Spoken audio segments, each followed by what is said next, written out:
tuning in to new potentials in the quantum.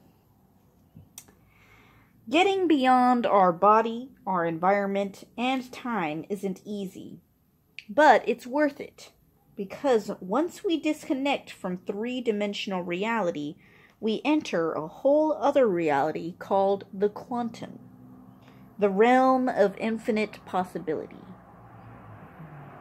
Describing this reality is a bit challenging because it's unlike anything we are familiar with in the physical universe. The rules of Newtonian physics, the way we are used to thinking the world works, simply don't apply. The quantum, or unified field, is an invisible field of energy and information.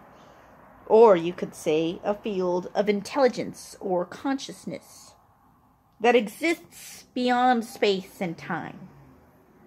Nothing physical or material exists there. It's beyond anything you can perceive with your senses.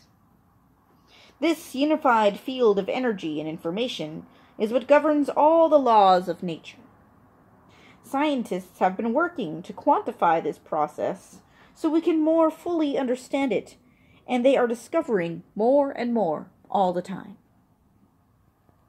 Based on my knowledge and experience, I believe there is a self-organizing intelligence that is energy, and it is observing all of the universes and galaxies into order.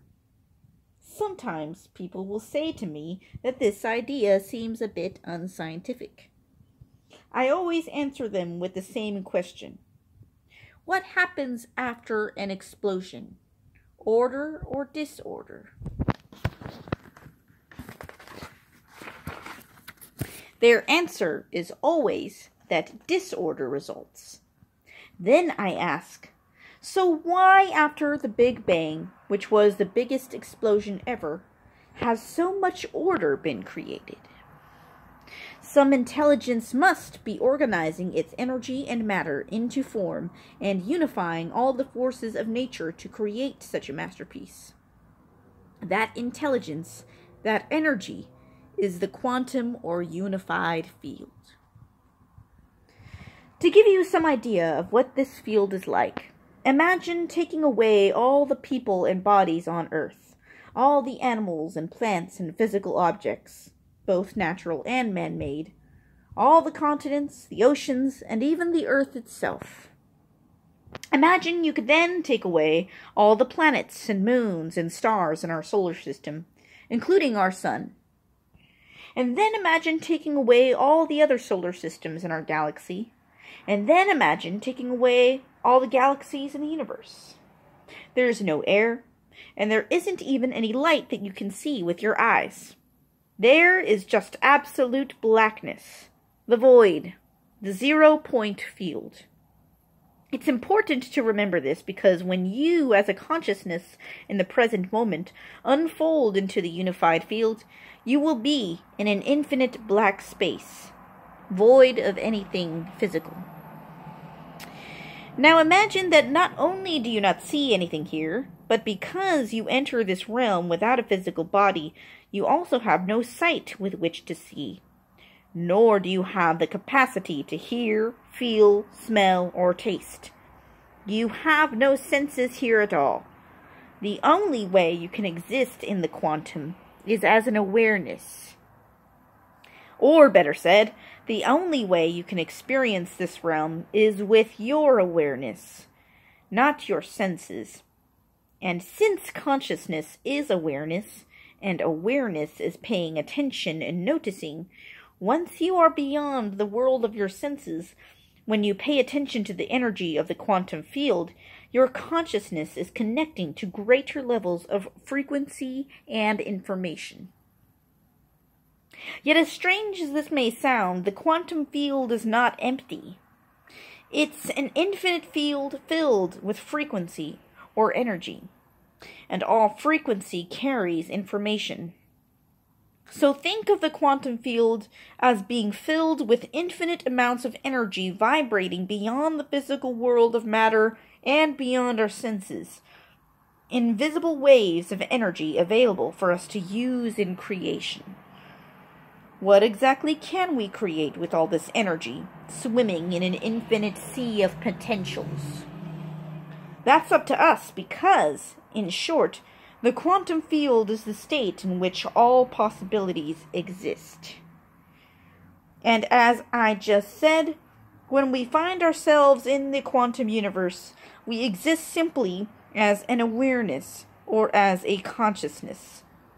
Specifically, an awareness that is paying attention to or observing a field of infinite possibilities existing within an even greater consciousness and a greater level of energy.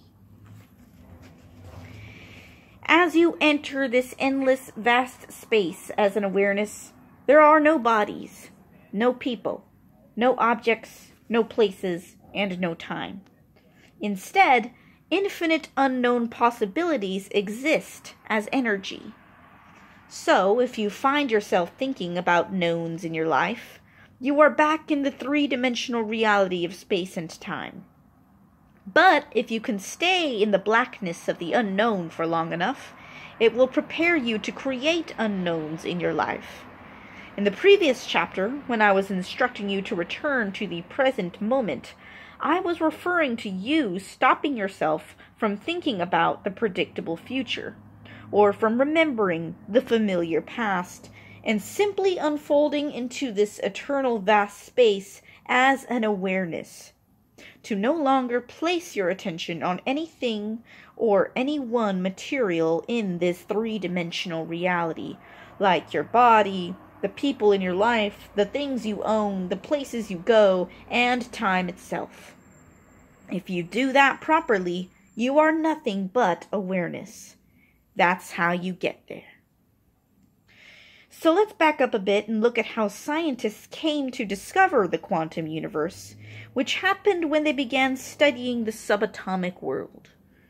They found that atoms, the building blocks of everything in the physical universe, are made up of a nucleus surrounded by a large field containing one or more electrons. This field is so large in comparison with the tiny electrons that it appears to be 99.999999999999% empty space. But, as you just read, the space isn't actually empty. It's made up of a vast array of energetic frequencies that make up an invisible, interconnected field of information. So everything in our known universe, although it may appear to be solid, is actually 99.999999999999% energy or information. In fact, most of the universe is made up of this empty space. Matter is an infinitesimally small component in relation to the immense space of nothing physical.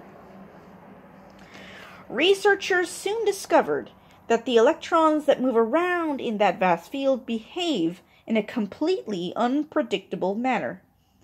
They don't appear to be subject to the same laws that govern matter in our larger universe.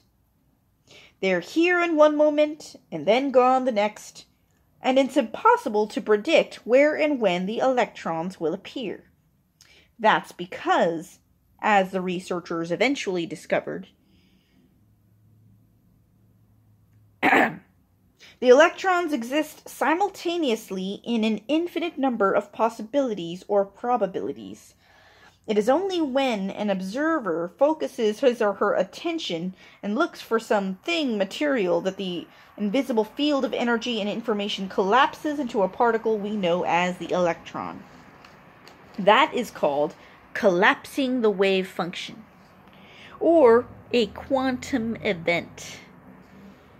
But as soon as the observer looks away, no longer observing the electron and taking his or her mind off the subatomic matter, it disappears back into energy. In other words, that particle of physical matter, the electron, can't exist until we observe it, give it our attention. And the moment we're no longer putting our attention on it, it turns back into energy. Specifically, an energetic frequency which scientists call a wave. and into possibility. In this way, mind and matter are related in the quantum. By the way, just as we, a subjective consciousness, are observing the electron into form, there's an objective universal consciousness that is constantly observing all of us and our three-dimensional reality into order and form as well. So what that means for you is this. If you're viewing your life from the same level of mind every single day, anticipating a future based on your past, you are collapsing infinite fields of energy into the same patterns of information called your life. For example, if you wake up and you think, "Where's my pain?" your familiar pain soon appears because you expected it to be there. Imagine what would happen instead if you were able to take your attention off the physical world and the environment. As you learned in the last chapter, when you take your attention off your body, you become nobody, and you no longer have access to or any use for the senses. When you take your attention off the people in your life, you become no one, and so you no longer have an identity as a parent, a partner, a sibling, a friend, or even as a member of a profession, a religious group, a political party, or a nationality. You have no race, no gender, no sexual orientation, and no age. When you take your attention off objects and places in the physical environment, you are in no thing and nowhere. Finally, if you take your attention off linear time, which has a past and a future, you are in no time. You are in the present moment in which all possibilities in the quantum field exist. Because you are no longer identifying with or connected to the physical world, you are no longer trying to affect matter with matter. You are beyond matter, and beyond how you identify yourself as a body in space and time.